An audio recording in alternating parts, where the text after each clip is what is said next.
ये 316वीं अपनी किसान पंचायत में अपने उन शहीद किसानों को विनम्र श्रद्धांजलि अर्पित करते हैं, उनके प्रति सम्मान व्यक्त करते हैं। सम्मान व्यक्त करते हुए कहना चाहेंगे कि संसदीय राजनीति में आंदोलन का बहुत महत्व है।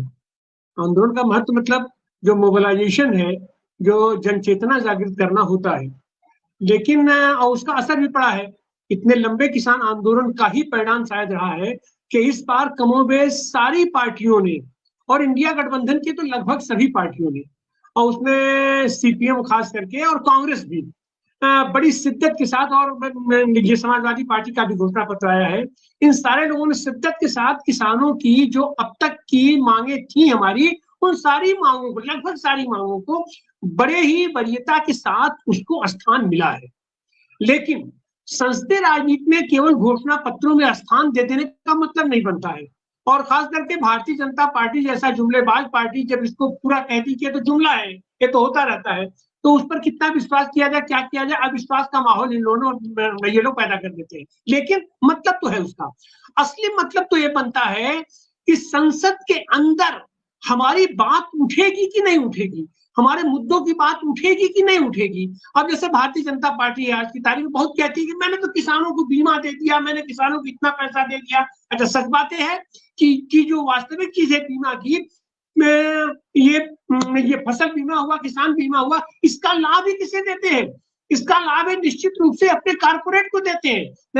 ये सरकारी संस्थाओं से भी पैसा उठा करके, ये रेवेन्यू से और ये किसानों से भी काट करके पैसा जो होता है तो वो सब का सब उनको जाता है।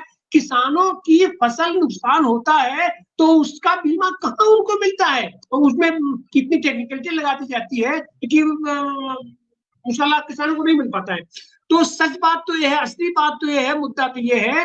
और ये व्यक्ति, ये नेताओं का और राजनीतिक दलों की महत्वाकांक्षाओं के चलते ये सारी चीजें धूल धूसरित हो जाती, सब पर गुबार जम जाता है। असली चीज ये है कि संसद के अंदर किसान हितों की बात करने वाले, किसान हितों के बारे में सोचने वाले, किसान मुद्दों को उठाने वाले कितने मजबूत लोग हमारी संसद के अंदर प्रवेश करते हैं, इस पर हमें ज्यादा ध्यान देना चाहिए। और आज की तारीख में अभी अब चुनाव होने वाला है, जहां कहीं भी हमारे किसान नेता लड़ रहे हैं, उन सारे किसान नेताओं पर खास करके फोकस करके हमको करना चाहिए कि वो संसद में उनका प्रवेश हो। और अभी कुछ टिकट भी अभी बटने बाकी हैं, तो हमें कोशिश करना चाहिए कि ज्यादा से ज्यादा हमारे किसान नेता, किसान मुद्दों के प्रति ये समर्पित लोग, ये पहले तो दावेदार बने इन प्रमुख पार्टियों से, और जो बन गए हैं उसमें से हमारे ज्यादा से ज्यादा साथी जीत करके सदन के अंदर पहुंचे, ताकि सड़क की आवाज तभी मजबूत हो पाएगी,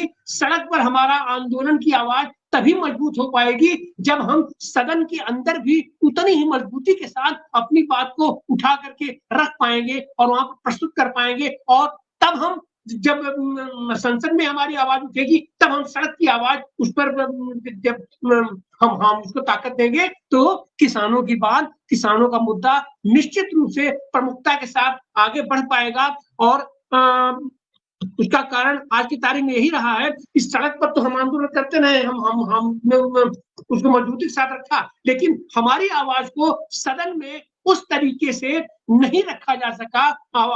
अपना परिणाम क्या हुआ पिछली बार कि यह सरकार हमारे दबाव में, सड़क के दबाव से हमारी बात तो मान ली, लेकिन चूंकि सदन में हमारा दबाव नहीं था, इसलिए उसको सिरे से खारिज कर दिया और 5 साल तक हम लोग खाली अपना माथा पीटते रह गए, उस पर कोई एक्शन नहीं हुआ।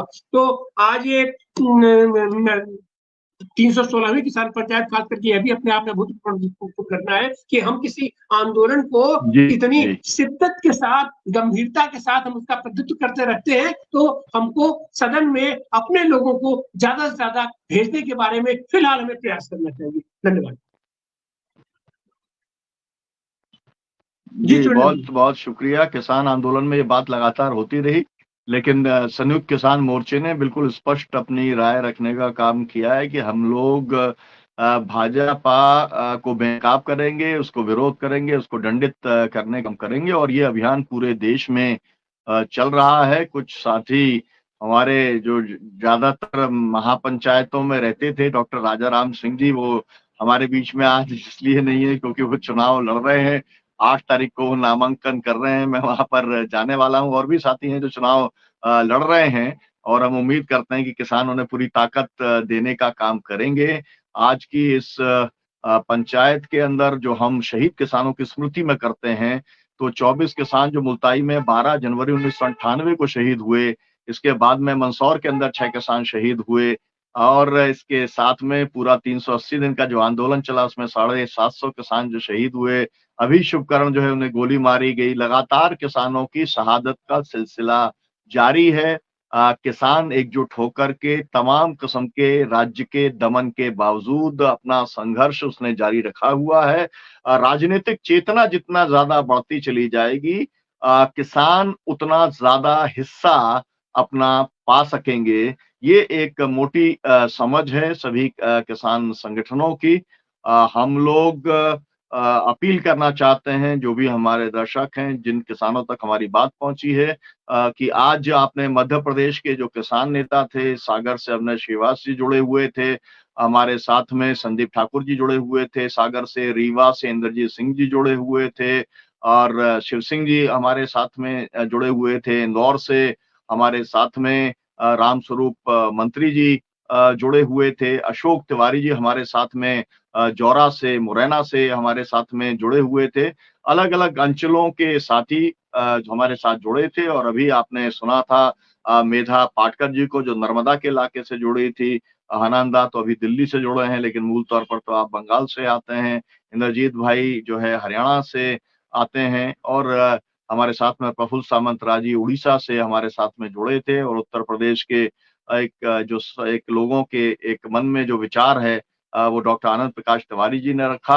आप इस जो हमारा वीडियो है, इसको जरूर आप शेयर करें, ताकि अधिक से अधिक किसानों तक किसानों के मुद्दे पहुंच सकें, और वो सब भाजपा को सबक सिखाने में, परास्त करने में, सजा देने में कामयाब हों, और हमें एक ऐसी सरकार मिल सके जो किसानों की C2+50% के हिसाब से किसानों को गारंटी दे, कानूनी जो है MSP पर खरीद की, और कर्जा मुक्ति करे। किसानों के जो पूरे के पूरे मुद्दे हैं, उनके जो